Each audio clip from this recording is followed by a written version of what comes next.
Nganti ndadekke jugar nggonku nglakoni tapa brata iki gareng karo Mas Petruk tak goleki mubeng minger le persasat tepung gelang kekalangan aku goleki karo kowe tinemune ketemu neng papan kene kok mapan neng tengahing alas monggo iki rak ning lengkeng Gunung Mahameru iki alas Bombong Wirayang alas sing gawat kliwat wingit kepati satu mara satu mati jalma mara keplayu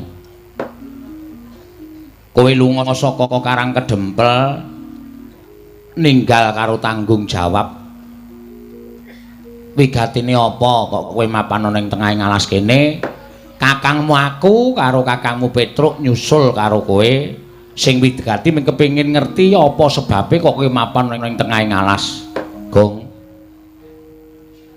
wis sawetara retu bapak kuwi lunga monggo Bapak Semar ninggal Karang Kadempel ora dingerteni menyang endi lenggahe bapak saiki bapak kuwi isih urip apa wis ora ana kuwi anak-anak ora ngerti kowe aja gawe butek kahanan sing bening lho kok malah kowe ninggal Karang Kadempel ki niatmu piye sejatine apa-apa kok mapan ana ing tengahing alas terus kowe nang kene kok nyebar kembang-kembang pirang-pirang neng ngarepmu dupa menyang ratus kumendeng kowe iki nglakoni tapa pancen niatku aku prihatin kok Tru tapa brata kok nggawa radio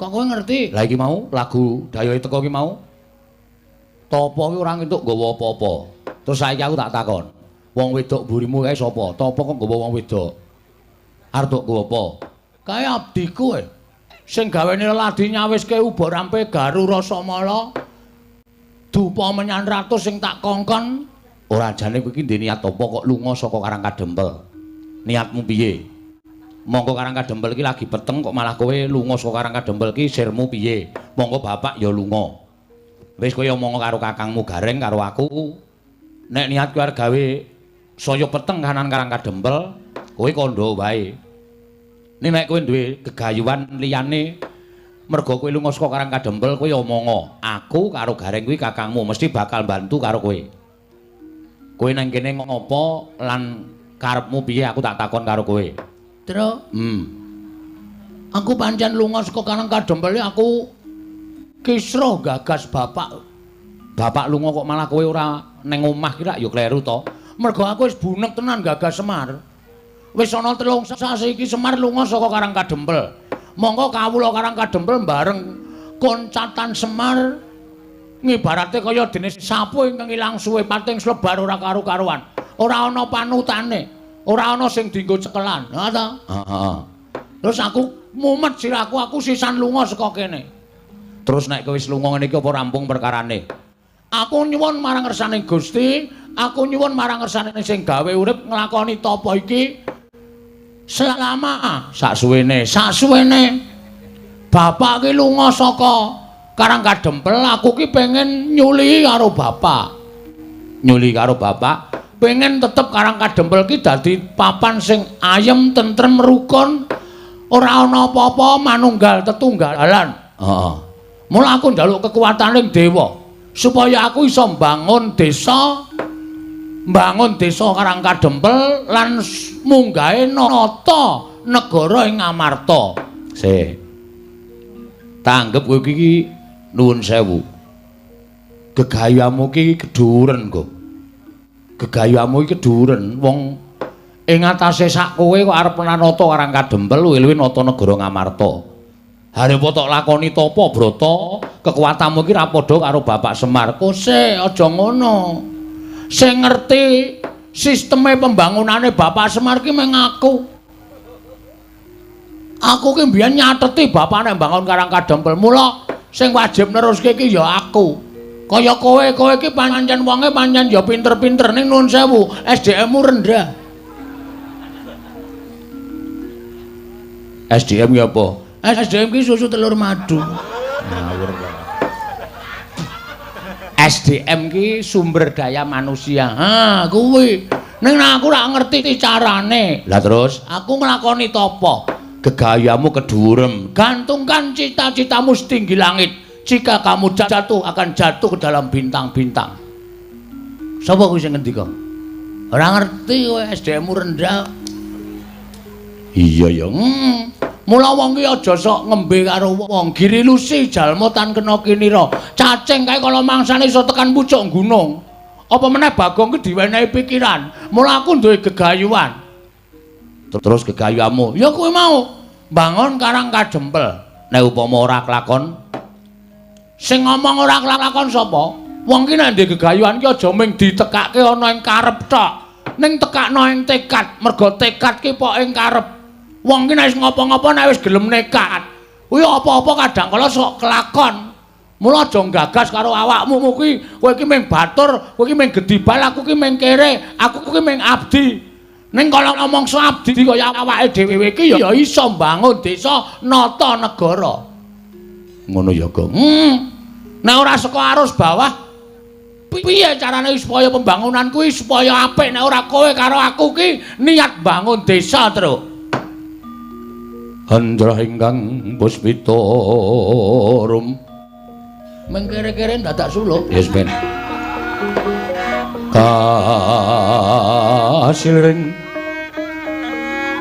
samirana mrih. Paham ora? Paham. Oh,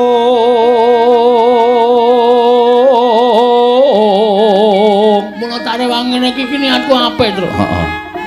Sekar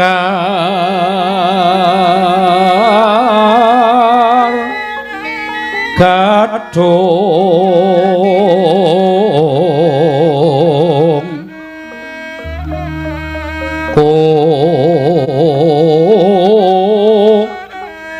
ngas gandanyo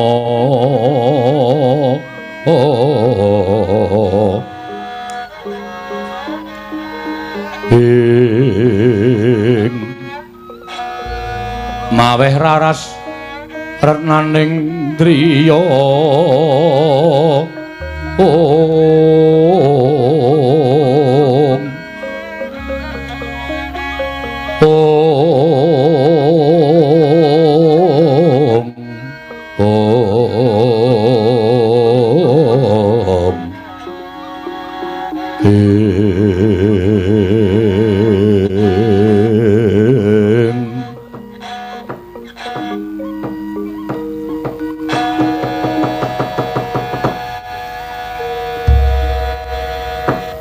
nek dipikir-pikir pancen niatmu ki apik, Gong.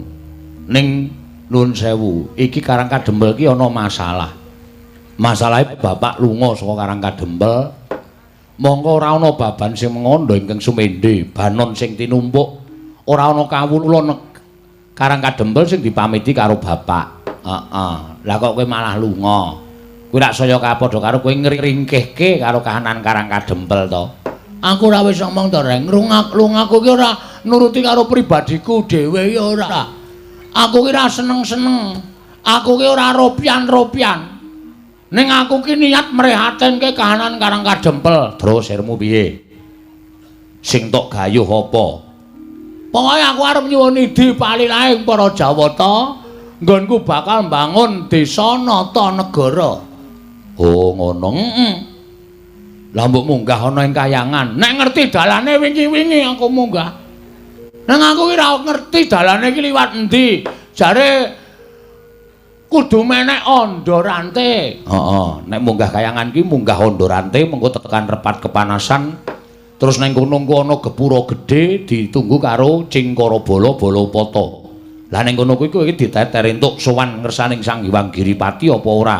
Nek ora entuk reget awakmu, ora suci, kowe disingkirke karo Cingkarabala Balapata. Ning nek resik lahir batinmu kowe iso sowan ngersaning Sang Manikmaya ya diwaning para dewa. Nah kuwi sing sulit.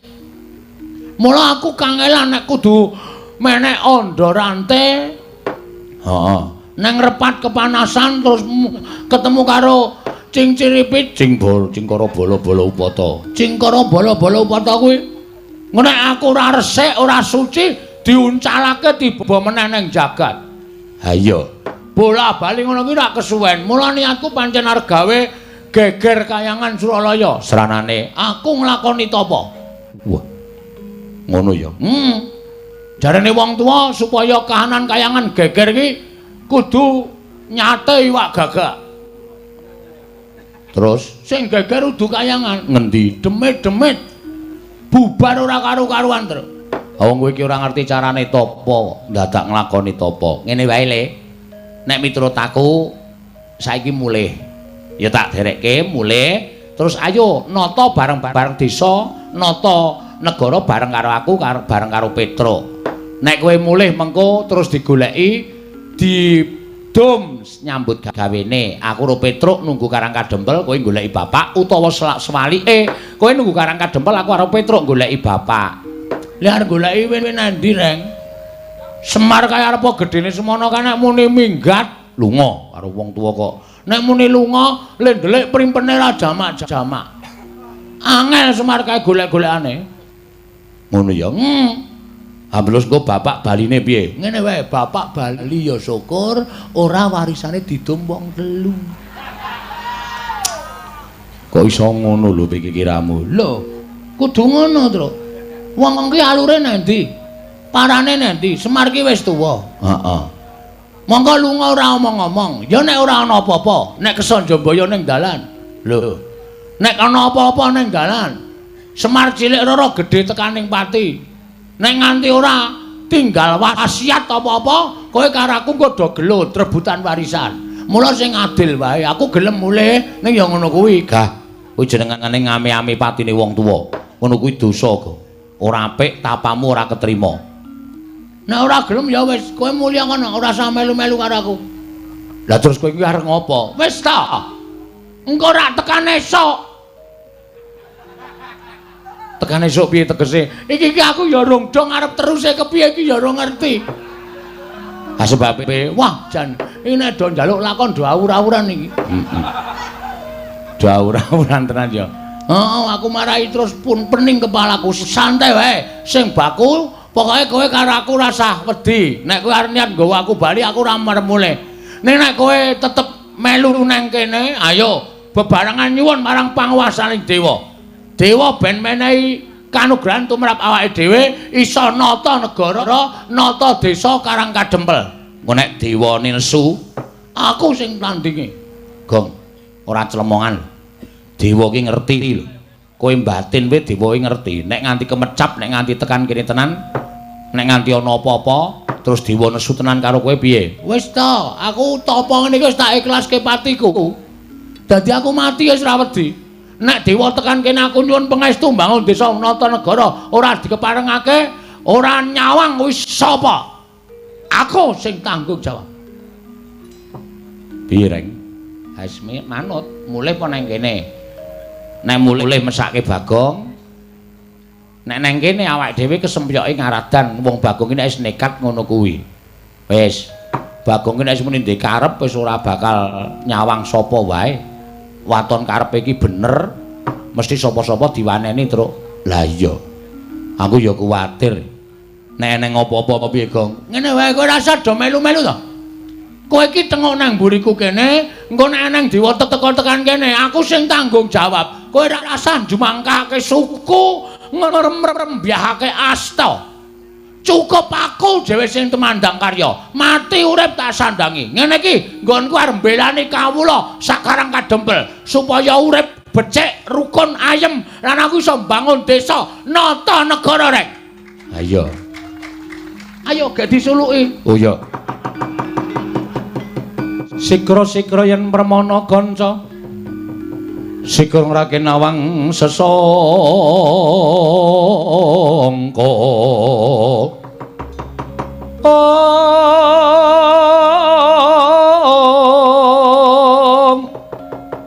Nalindra mbek marwa sing sang katriku mulung. Katriku mulung mangrempak ing wadya.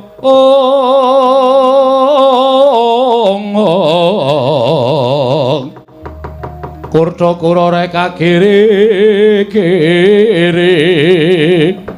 ora nanggono magawe gelar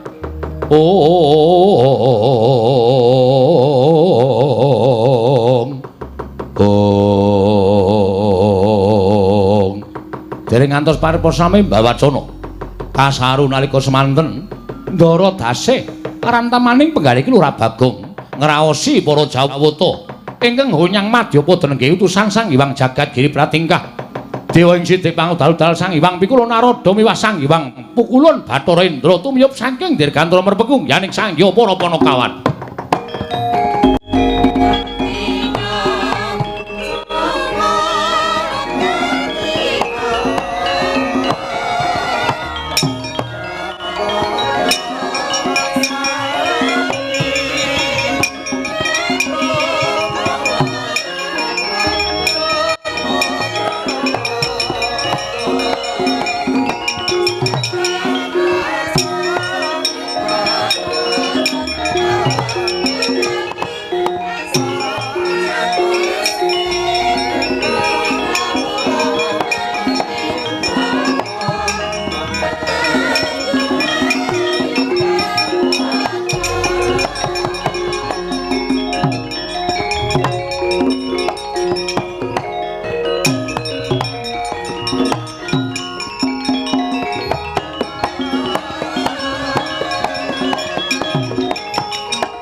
Mendalon tata trapsilanira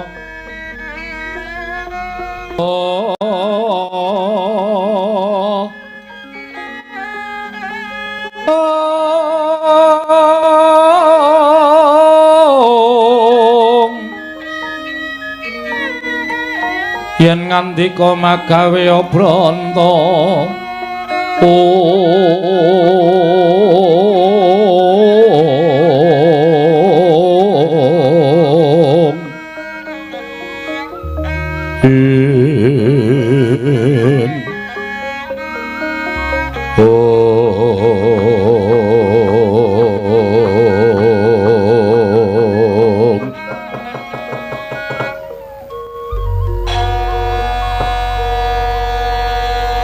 Tru, iki kok malah salah alamat. Salah alamat piye? Sirku sing tak kon rawuh ki dewa kok iki malah tuyul. Tuyul dengkul mlocot kuwi dong ora, Gong. Hah? Kuwi Sang Hyang Pikulun Bathara Antarada. Wah, dewa ta? Dewa lungguh ngisor. Wah, dewa ya ana sing elek. Ana. Pak mau dewa kuwi bagus kabeh apa piye? Dibagekke. Apa sing dadi penjangkamu wis kelakon kok. Dewa iki rasah kowe nglakoni tapa dirasani nek niatmu apik dewane mesti rawuh. Jenenge sapa? Pukulun Kanika Putra. Sing gampang wae. Narada. Narada? Pukulun nganggo pukulun. Pukulun. Sarawuh paduka pukulun wonten ing wana. Bombong wirayang mriki Pukulun Bathara Antarada kula ngaturaken sembah pangabekti kula kunjung ya Pukulun. Ah kencang warudayang lak wong. Kok malah ngendang terus. Ora. Sebutane ngono kuwi. Ah, jan musuh Bagong iki nek ora tatak atine mesti rontok mau-mau. Pak Pong iki sebutane dewa, sebutane Pukulun Bathara Antarada. Wah, kula ngatine tak tundang ngono. Iya, Bagong, slamet tekaku ning Sambikala. Kita ngaturke bekti ulun tampa pangestu ulun tampanana. Kula pun ulun iki apa, Tru? Ulun ki wah iki angel rek iki nek ndedelake iki ngunekke SDM rendah ning dhek sing SDM rendah dhewe. Ulun ki aku. Wo. Kowe ulun, ha Petro? Lho, aku ya ulun. Wah, kowe rombongan ulun. Berarti kowe karo iki padha sak geng. Ora. Ulun ki aku, kowe ki kita. Oh, kita iki ora akeh. Ora, Ming siji to? ming siji. Nah nggih, Pukulun. Kula tampi akarya bombong raos sing manah ulun. Andadosaken suka marwata suta raos sing manah ulun. Dipun sekecaken lenggah kita. Kusik. Sing nganggo basa kita karo ulun ki ming jeneng ulun. Lah nggih, kula nggih ngertos. Iya ning kita ora sah nganggo. Wah, wis ditukokke kok ora dienggo. Aja ngono, Bagong, aja gawe bingung ulun ya, Bagong. Ya wis ngono kuwi wae ya. Ah, nek ngono malah jelas. Pukulun ngaturaken bekti kula kunjuk. Ah iya nala gareng ulun tampa. Pukulun ngaturaken bekti kula kunjuk. Ya, Petruk ulun tampa pangestu ulun tampanana ya, Petruk. Kula pun dinggo jimat paripin dayanan ing kasantosan.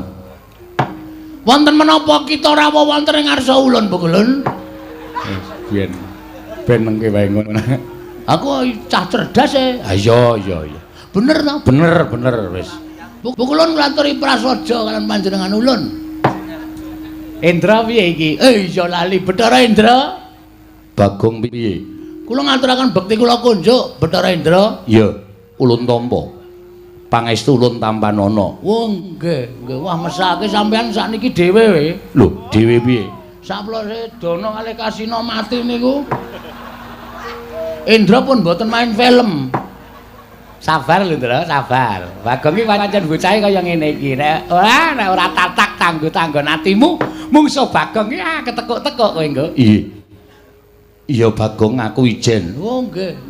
Damel grup meleh. Ora. Wis ora lah, Bagong. Wah, nggih sampun. Kita atur bekti ulun tampa pangestu ulun tampanana. Kula pundi enggo jimat paripin dayanana ing kasantosan.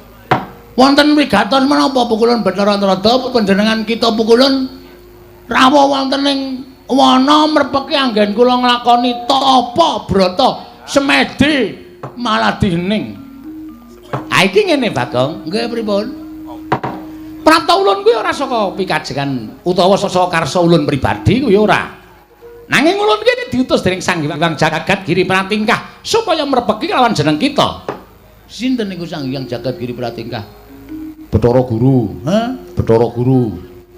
Jare guru kok Giri Pratingkah? Jenenge akeh, blok goblok.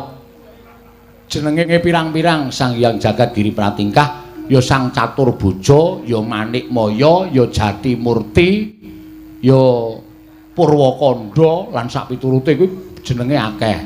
Sapa kuwi? Bathara Guru kuwi. Berarti nek ditulis nang ngarep omah dawa banget ya, Tru. Ora usah ditulis.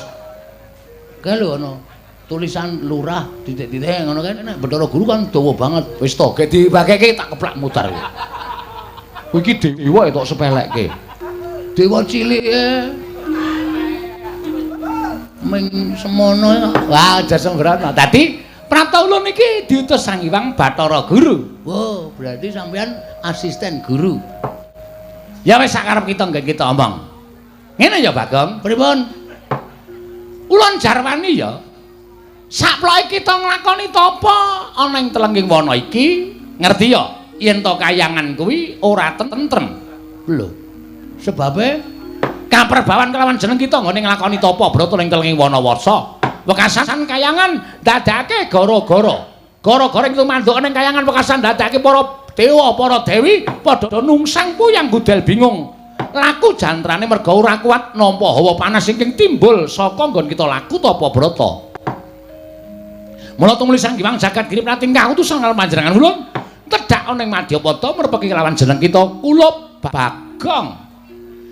Ing atase jejering kita ki ming Panakawan, ming batur, ming kawula cilik nanging bareng Sekung Subrata nglakoni Tapa Brata. Wah, lah kok gedhe dayane. Wah, nggih. Nggih Pukulun.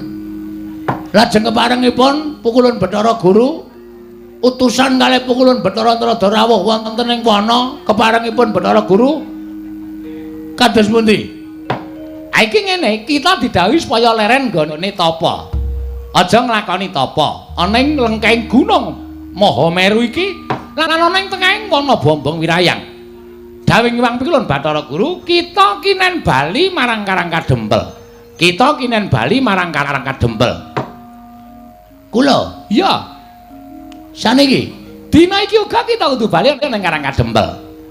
Merga nganti kita terusake nggon kita tapa, wah, kayangan ki morak-marik merga saka daya kita nggon kita tapa. Kula ya gumun lho, ngatasi kula niki mung kawula nglakoni tapa brata, mongko lek kula tapa ya ora patiya serius. Kula niku tapa ya sok mangan kacang, ya sok mangan kuaci, nek kira-kira ngelih ya golek bedolan tela. Lah kok iso dadi geger kayangan niku nek mboten kebangetan dewane ora mboten mungkin to. Lho kok kebangetan dewane piye? Lah nggih no, ming sak kula tapa kok kayangan dadi geger. Lah kita ki jane tapa ki sedya kita apa to? Apa gunane dewa kok ora ngerti atine menungsa? Gong. Sabar kowe iki ngapa to? Menengo. Iki nek cah cilik ngene ora getak-getak. Tuman wae yaene kok klithian. Sesuk sekolah kok laene malah dadi wayang barang. Wah, jan aku ki nek ora jembaratine wis kapake bocah iki. Rabekno. Lho. Malah kon rabekke ora. Ha, kita apa ki janjane sedya kita apa ulun tak takon. Lah kula niku dewa mboten ngertos. Ulun ngerti, ning ulun kepengin nyuwun prisa lan jeneng kita. Yen ulun ngerti kok ulun batangake dhewe iki tegese ulun kok ngasake marang diri ulun pribadi. Oh, ngoten. Jelase ngoten. Oke, ora masalah. Kula niku tapa? Niku nggadahi gegayuhan kepengin bangun desa nata negara. Paham? Ya. Sak banjure, mpun ming niku. Lah, kita aja nyingetake. Kita aja ndelikke. Kita duwe gegayuhan liyane. Sing luwih wigati Karang Kadempel niku kelangan Semar. Semar bapak kula. Niku lunga. Lunga tanpa ninggalayang napa tanpa pamit kali anak-anak. Kawula ditinggal. Nah, saniki kula tak wangsul. Kula tak bali ora masalah. Ning kula tak takon karo sampeyan, Semar teng pundi? Nek dewa ora nuduhke teng pundi dununge Semar, ala dene sampeyan dadi otak plotroke katoke. Hei. Sembrana ora karo dewa kok sapenake dhewe. Ya men ora digetak ngono ndak. Kalah getakan sik aku. Kudu tak getak sik. Bapak teng pundi? Lah nek kita takon Semar menyang endi kuwi ulun ora ngerti. Nah, gunane apa dadi dewa? Kenapa ndak takon aku bali bareng? Ora ana gunane wis sampeyan dadi dewa. Ngakon Bagong bali saka wana Bombong Wirayang. Nek sampeyan tak takoni Semar nang endi, kok sampeyan ora ngerti. Lah ulun ki ora ngerti tenan. Ha gunane apa dadi dewa? Wah, waduh, modar iki. Indra piye? Indra aja ditakoni lagi arep syuting, ya Indra. Iya. Bagong ki nek karo wong sapa rumangsaku ki lho Bagong karo sapa ora kuwalat lho. Bagong ki waton ledan ngono kuwi dadi apa-apa ki tawar. Apa kok ming dewa daratane tak uyuhe ora apa-apa kok. Ming dewa, santen aku. Pun mang takon. Kok mang takon, mang wangsuli. Bapak nendi? Wah, trondolo tenan iki. Lah iki ana dewa kok kerepotan. Ora repot ning takon sak nyatane. Nek sampeyan iso ngandhake Bapak, Bagong, Bapak nang kene. Sampeyan mang terus nyerlok kula. Lho. Dewa kok Sherlock. Modern kok dewa ora ndek HP nggo ngapa? Oh iya. Kula paranane Bapak, Pak ayo kondur. Ayo nata desa mbangun negara. Karo aku Pak ning aja lunga, Bapak kagol perkara apa. Mengko nek Bapak gelem kondur kula ya tak bali. Nek kula bali Bapak ora ana niku teng ati niku sedih. Ngopo, Gong? Mangan kewane. Ora apa-apa dilek kowe. Ora apa-apa dilek. Antes sisan ki. Lho, aku bareng kok dinesoni ora. Ngoten, kula tak wangsul, tak bareng karo bapak. Nek dewa ora nduduhke bapak, mbok sampeyan gruduk wana bombong wirayang. Sak dewane kon teko kabeh nang kene. Bagong ora bakal mingset sejangka. Lho, nek ngono tegese kowe wani karo dewa. Lho, wis bengok-bengok ket mau kok dikira ora wani iki piye iki? Iki genah wis wani kaya ngene iki.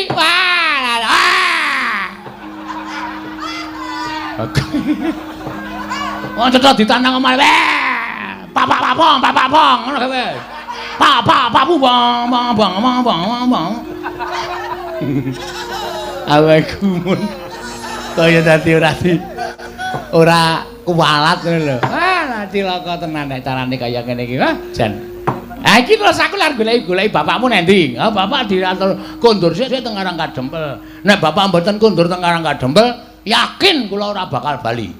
Lah nek kita ora gelem bali, ula ning ngruda paripeksa. Weh, kena pasal kowe. Lho. Pemerkosaan itu dilarang oleh negara. Ngruda paripeksa kuwi padha karo pemerkosaan. Bagong rasa tok perkosa. Aku pasrah.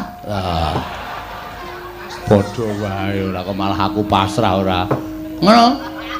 Ngruda paripeksa karo Bagong nuwun sewu. Rawe rantas malang tak putung. Mangane Bagong kelangan bapak, Bagong ora iso sida mbangun desa nata negara. Gunane apa kula urip teng alam padang nek ora migunani tumraping wong liya. Ora ana gunane. Amba ulung kula modar cemplungke kawah Candra Dimuka kaluan ring ngrasake mbangane urip. Ora ana gunane uripe Bagong dienggo wong liya. Ora ana gunane Bagong urip ning alam padang pukulun Bathara. Sapa kuwi? Ah, lali kok. Aku krungu keploki dadi lali. Krungu keplok kok dadi lali. Sapa, Tru? Kaneka Putra. Kaneka mawarna-warna. Kaneka Putra. Kaneka Putra, ya Bathara Antarada. Jenengmu pira? Lho, oke. Ayo sapa wae? Lho kaya iki kepiye to wis geger kaya ngene kok dadak takon jeneng. Aku iki gek ngomong. Lha wis bengok-bengok kaya ngene kok ora ana tindakan bablas. Niatmu piye? Nek arep gawe Bagong bali ora gelem ya sampean gek nesu. Ngono lho. Waduh, tok sepatu sisan kowe. Nyilih sepatune tak ngruthuk kowe. Lho. Nyilih sepatu kok ngruthuk sing duwe karepe piye? Endra, wonten dawuh iki Bagong piye kaya ngene iki, Endra?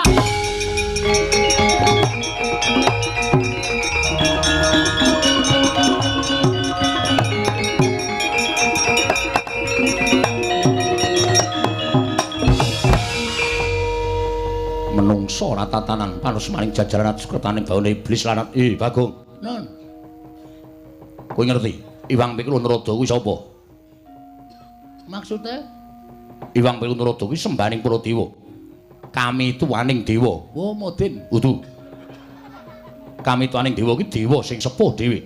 Selagine para dewa wae wedi karo Iwang Pikul Bathara Narada kok kowe nyamah marang asmaning Iwang Pikul Kaneka Putra. Apa tegese kowe bakal ngembari marang panguwasaning para Jawata? Boten ajeng nyamah.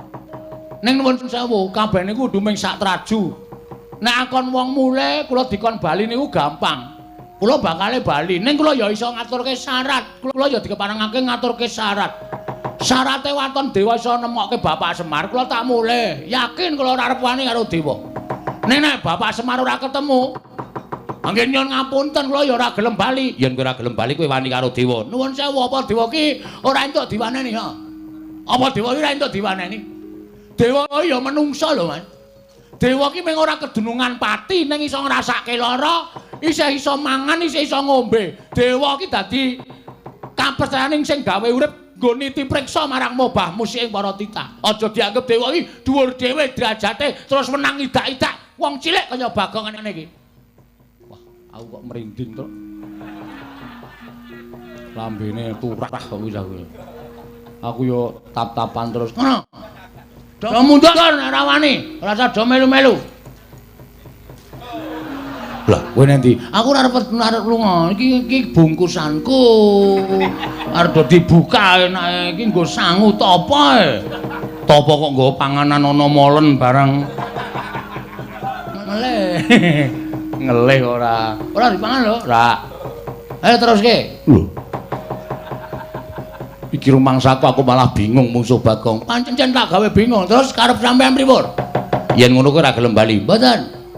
Yen ngono kuwi wani karo dewa. Mboten ajeng wani. Ning kudu dewa ya iso nuruti karepe Bagong. Ora mung kudu karepe sampean sing dituruti. Niku kudune ora adil. Sampean niku piyai nang dhuwur, lenggah nang dhuwur. Sampean ya iso kudu nuruti kawula cilik kaya kula tak nuruti karepan sampean. Niku jenenge imbang. Ora sampean tok sing dituruti ning sampean ra nuruti karepe kawula cilik niku mboten apik niku ora iso manunggal. Lah pinter tenan kowe. Apa kowe? Plembungke sisan kowe. Dewa arep diplembungke ora kecekel dope. Goleki aja. Ngerti aku dope padahake. Angger cah semono ki dope mesti cilik. Wes ngonten niku adile. Saiki ngene, kowe gelem bali apa ora? Mboten. Kula gelem bali nek Semar ya bareng bali nang Karangkadempel. Nek ora gelem bali aku ingkang ruda paripeksa karo kowe. Nek kula diruda paripeksa carane cacing nika kepidak menungsa ngolet ora ngrasake lara. Ning butuh males karo sing midak. Monggo cacing niku ora ndek perasaan. Nek sampeyan ajeng mula sara karo Bagong, kula menungsa. Kula niku titah dimenehi perasaan. Nek nganti kula ngrasake lara, nek kula males karo sampeyan, sampeyan aja lara ati. Metu njaba. Piye? Metu njaba. Piye kuwi? Dewa kok ora tanggung jawab. Mulane aman-aman bae wong tok-tokke njaba. Kaya ngono kok dewa lho, aku ora metu njaba. Kowe dewa metu njaba. Sendra metu iki rasa dadak kok kian gunung tanpa guna. Ora minggat larak Dewa mang medal kula nututi karo sampean, Pak.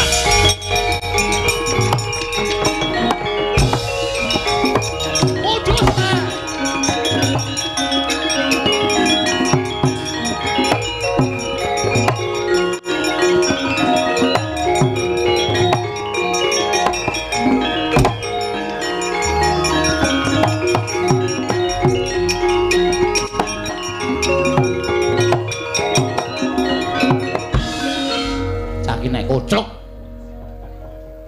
Kowe nantang dewa ngono kuwi apik apa piye? Kowe iki ameng-ameng nyawa uripmu, Gong. Kowe padha karo anguk-anguk Kawah Candra Dimuka lho, Gong. Kowe kok nantang karo Bathara Indra. Bathara Indra ki sapa? Mbah, kok takon aku. Aku ora tau ngulutke silsilah Bathara Indra kok. Nggo ngapa? Bathara Indra ki putrane Bathara Guru sing nomor 4. Ngono. Nek kowe wani karo Bathara Indra, mau nek nganti Bathara Indra ki ngajak kanca-kancane ruwang-ruwange dewa ngeroyok karo kowe piye? Mongko ana dewaning geni, ana dewaning banyu, ana dewaning angin, ana dewa sing tukang jabut nyawa. Aku ora wedi. Wis to. Lah mbok do ngruyuk karo aku ora masalah, Truk. Tenan kowe ora usah kuwatir karo aku, santai wae. Santai. Tak pethone nek kowe do ora gelem ngewangi tak pethone dhewe. Wis to, kowe siap-siap wae gareng bedah bumi. Lho. Petro ngabari tangga separo. Kon ngopo? Omong nek aku mati ngono wae. Aku iki wani kok ming pamit mati iki njur kekuatanmu nang ndi? Nek ya kuwi. Nun sewu ora ana ala tumama ning becik. Wis to, yakin. Kuwi kaya ngono kuwi digondheli wae. Ngono. Wong tumindak ala ora bakal tumama ning becik. Wis to.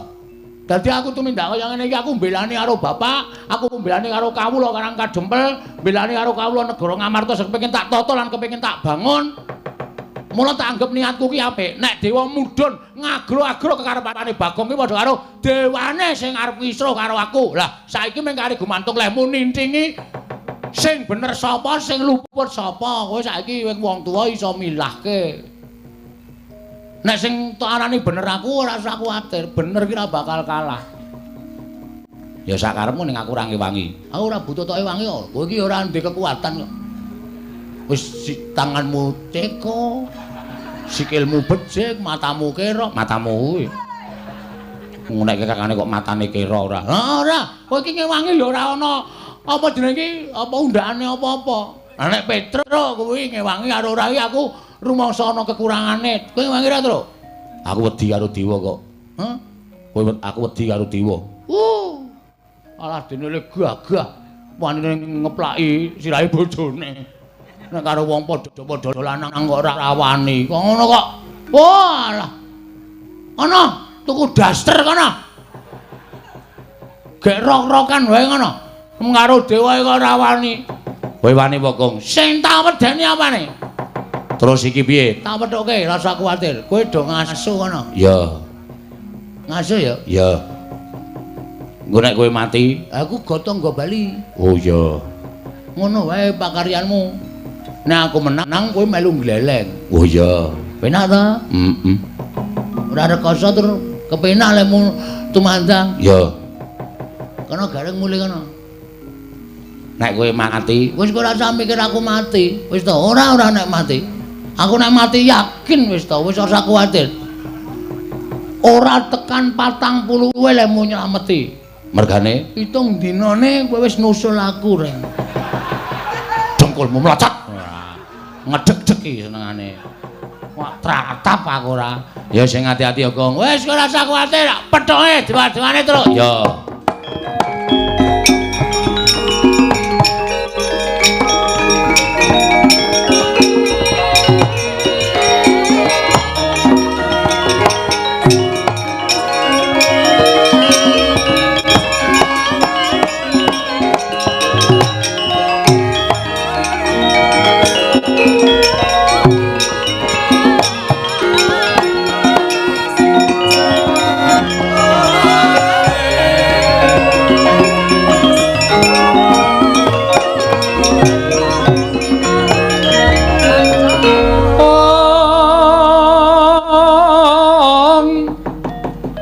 Sikra pala kang tuming prang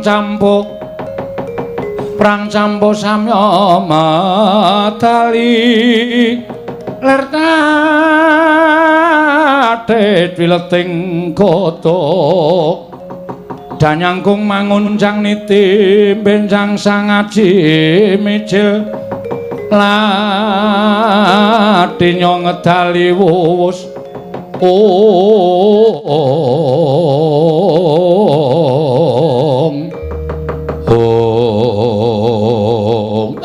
kencang warudaya pak pong bobol ngali cedhe saka sing gawe ya nadyan ora kabeh para durandara ingkang ndereke kalawan tindak ulun nanging kiraku iki wis cukup yen to kudu nundung kelawan Bagong nggone tapa ana ing lengkeng Mahameru ana ing wana bombong wirayang nuning nggih Pukulun. Brama wonten timbalan ing dawuh. Yama Adipati. Nggih, wonten dawuh Pukulun. Dina iki kita aja dikangelan ya, Nggir. Tundungan Bagong dipen bali saka Mahameru. Saka ing telenging wana bombong wirayang. Sabab kasutapaning Bagong nadyan Bagong derajate wong aceplik loro saudon telu saurupan Bagong ki mung batur. Mung pana kawan. Nanging daya kekuatane bisa sundul ana ing Kayiwangan Nakaryagara garaning Kayiwangan. Lho nggih, mekaten Pukulun. Malah samangke ketingalipun Bagong berguguk mutawatun. Piyambakipun boten purun wangsul dhateng Karang Kadempel. Mula kita ingkang kudu bisa mbudidaya balekake Bagong. Merga yen nganti terus-terus Bagong nglakoni tapa ah sing ora tentrem Kayangan. Nggih, mekaten. Iwang Pikulun Jatimurti paring dawuh kelawan panjenengan ulun supaya ngreka daya piye Bagong supaya bali marang Karang Kadempel. Mekaten Pukulun. Kaya kula mekaten kula nyuwun pamit madal pasilan utawi nyuwun pamit mapangaken dhateng Bagong. Menawi kula jum saronare saged wangsul menika langkung prayogi nanging mrawi boten sepurun wangsul. Kelalono kula badhe sekedhik paring pengajaran dhateng ponakan Bagong. Ya, ning surti hati-hati lho Indra ya. Aja grusah-grusuh. Arep dikaya apa Bagong kuwi wong dugal kewarisan kuwi atmajaning Semar. Semar kuwi Kakang Bathara Ismaya. Mula yen to nganti Bagong kedunungan daya kekuatan kita aja kaget merga wong kae pancen winong dening dewani. Lho niki ngestaken dawuh. Nyuwun pamit. Sing ati-ati aja kaya bocah cilik. Bathara Brahma Yama Dipati awat-awatana Indra yen kira-kira keseser musuh Bagong. Wangono ya nggih. Lho niki ngestaken dawuh. Nggih, ngestaken dawuh nyuwun pamit. Wo. Sing ati-ati aja kaya bocah cilik.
Kacarian putra lamun kawekasan yeka wisanggeni maya Wisnu Pratenta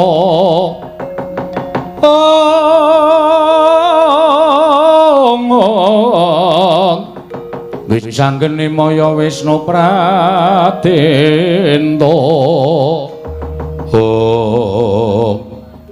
ngati-ati lho Gong aku kok ketir-ketir atiku niatku ora mbelani karo kowe ning aku mungkur karo Petruk mau kok rasaku kok ora mentala mula rasa wedi le nek pancen kowe engko wani karo Dewa nek pancen kowe engko kena apa-apa tak bilani kowe lara aku lara kowe mati aku mati kowe lara aku lara kowe mati aku mati Gong wis rasa kuwatir iki tenanan momeng kandhek ana ing lambe tenan Gong lahir batin nek pancen tenan maturake panuwun ingkang tanpa pepindhan terus ning mungsuh awake dhewe iki ora bae-bae iki wong abot kabeh mungsuh awake dhewe iki dewa-dewa heeh ha terus piye ora usah melu-melu iki perkaraku ya ning nek kira-kira kowe engko weruh aku cilik diajar karo dewa gedhe aku arep dipateni kowe maju ngewangon aku siap ora usah kuwatir kok siap aku ya siap ora usah kuwatir ning gelis ora ngenteni aku mati lagi maju ya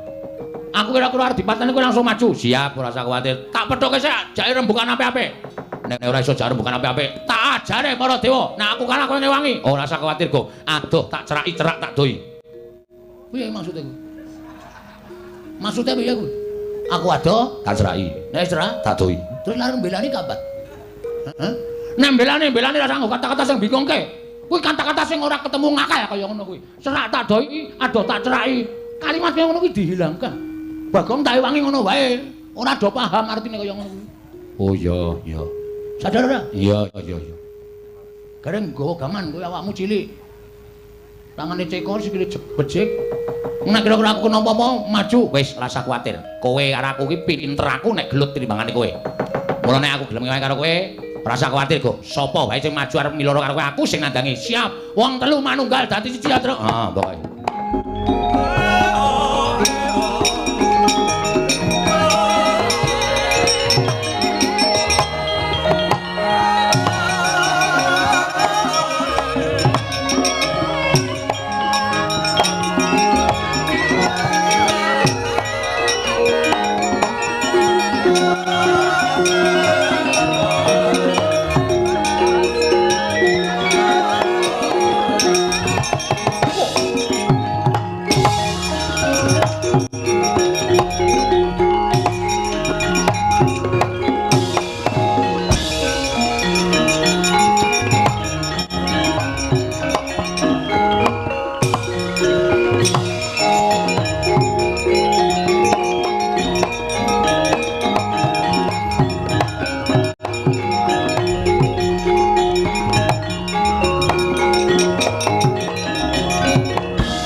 Tinututi lamun katututan lamun mangsa prawira tiktaya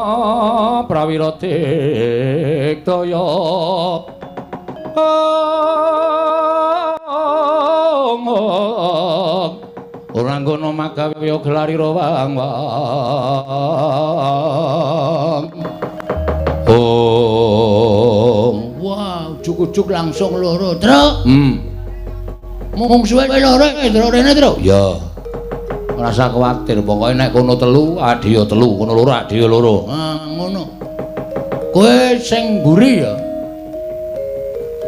kowe aku sing arep rada cilik oh mungsuh kok milih-milih ora Bathara Indra ya Bagong ndas pundi Pukulun aku tetep nampa pengendikaning Wang Pikulun Bathara Narada kinen nyingkirke karo kowe kowe kudu bali saka lengkeng Gunung Mahameru ana ing saka ngaras Bombong Wirayang lan aja mbacutake nggonmu nglakoni topo ya Bagong kowe bali yo ora gelem bali kowe ngerti ulun sapa ulun Bathara Brahma wow Bathara Brahma heeh dewane ngopo dewaning geni wow ngambil reke lho kok dewa geni kok nyilih rek ora mesti apa-apa iso kobong kae mesti nek kowe bali yo aja ngeyel karo Bathara Brahma aja kakung dosa kowe bakal tak untapake cemlongake ning kawah Candra Dimuka Sesuk mboten ajeng purun wangsul, saniki mboten ajeng purun wangsul. Paribasanipun adan dewa kayangan ngebiyuki lengkahing Gunung Mahameru wonten ing wana Bombong Wirayang kula mboten ajeng wangsul. Yen ngono kowe wani karo dewa. Bagong niku mboten wedi karo sapa-sapa. Bagong niku ora tau wedi karo sapa-sapa. Waton lan desane kula bener. Kula ora ganggu kayangan kok kula nglakoni tapa. Tur dewa takon goleki bapak kok ora sago. Gunane apa dewa niti priksa karo mobamu sing para titah? Kudune dewa ngerti. Wong dewa iki iso nyawang jagat saisine kok. Nek kula wangsul sampean kudu nuduhke, "Lho Bagong, bapakmu nang kene iki lagi ngene karo iki duwe gawe kaya ngene." Mengke tak jujuke Semar. Ming perkara kana mong kaya ngono angel lho. Kok kaya didelik-delikke? Ulun ora ngerti ning ngendi bapakmu. Kok ngono kok dewa? Dewa kok ora awas paningale. Yen ngono kita wangkal. Wis ket mau arep wangkal aku arep. Wani karo Bathara Indra. Sing tak wedeni apamu? Siap lho, Tru? Iya. Iso nglangkahi kuwandane Bathara Indra. Kowe kelakon topo ning wana Bombong Wirayang. Iso nglangkahi bathange Petra. Lho. Kok aku sing dijokke piye? Ya bathangku barang urung rampung kok. Oh iya iya. Kowe kena nundung aku saka alas Bombong Wirayang. Mati dene aku pangga tayoni. Tata ya.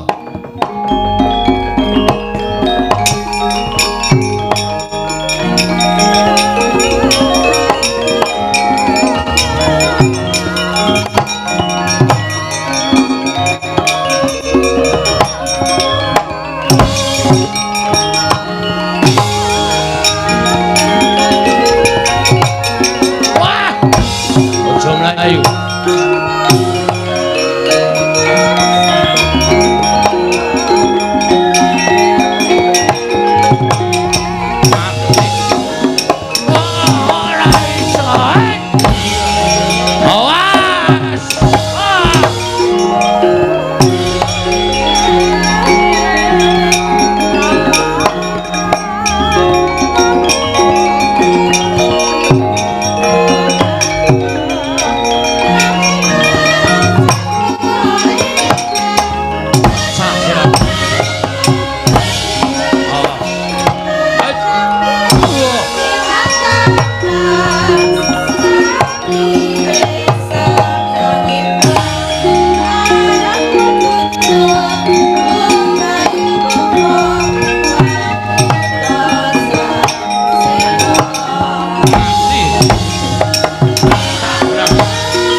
Kaya wong girap-girap.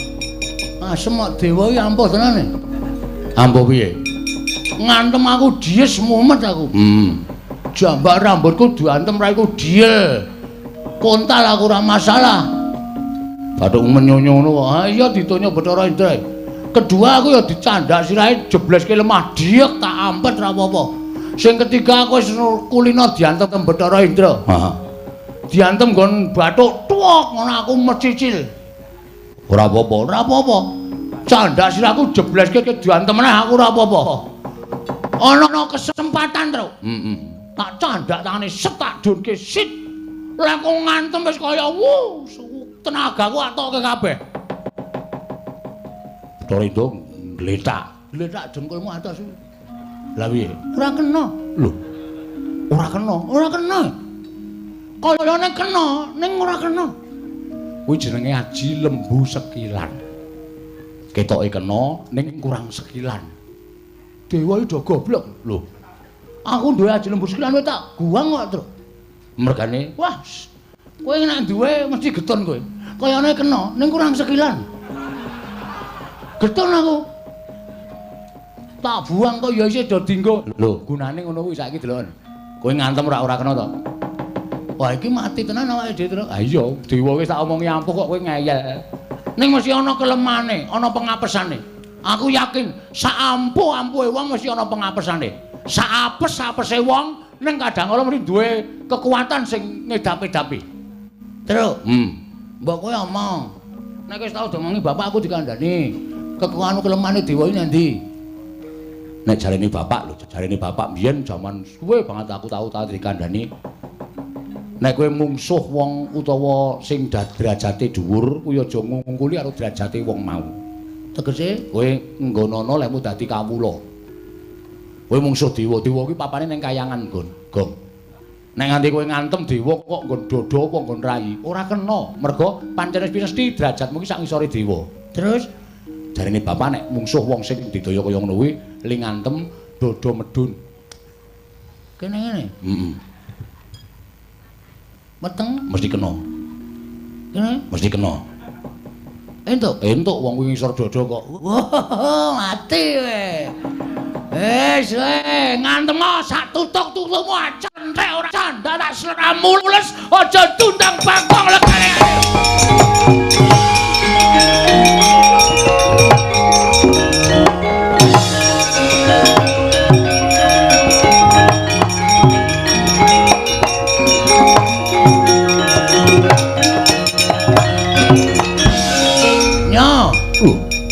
Sirah dilungake. Ayo ngantem sak tutukmu.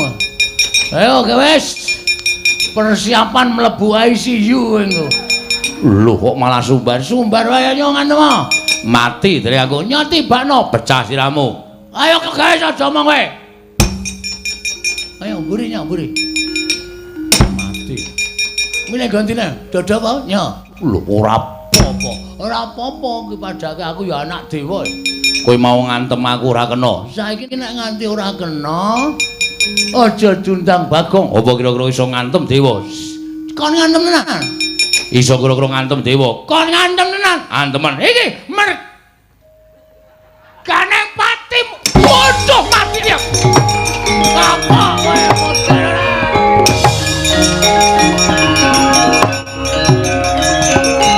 Mati ya. Waduh.